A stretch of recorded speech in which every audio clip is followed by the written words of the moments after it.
Thanks for joining us tonight. Minnesota has voted Democratic when it comes to picking a president for 50 years. Since our state voted a Republican into office, which was Richard Nixon back in 1972.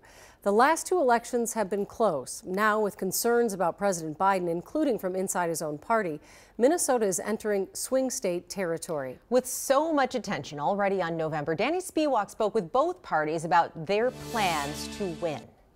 Yes, as you mentioned, the last few presidential elections have been competitive in the state of Minnesota. Former President Trump lost by 7 points to President Biden in 2020 and by less than 2 points in 2016 to Hillary Clinton. Both statewide parties in Minnesota say they're gearing up for a similar race this November.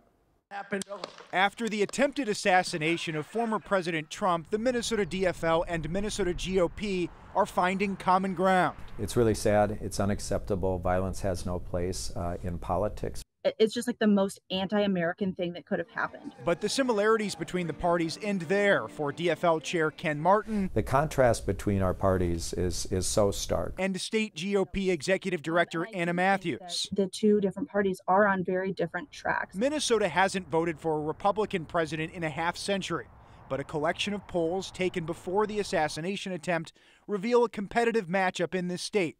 Also, the nonpartisan Center for Politics at the University of Virginia recently downgraded Minnesota from likely Democratic to leans Democratic. It's exciting, and I'm personally very excited about our chances, and I feel it on the ground. I've said from the very beginning that this race for the presidency in Minnesota is going to be close. But while some Democrats, including Minnesota Representative Angie Craig, have called for Biden to step aside, the state DFL party has not withdrawn support. Right now, President Biden has said he's our nominee, and I don't expect that to change. We're going to do everything we can. This week, an even clearer picture of the race emerged with Trump's selection of Ohio Senator J.D. Vance as his running mate.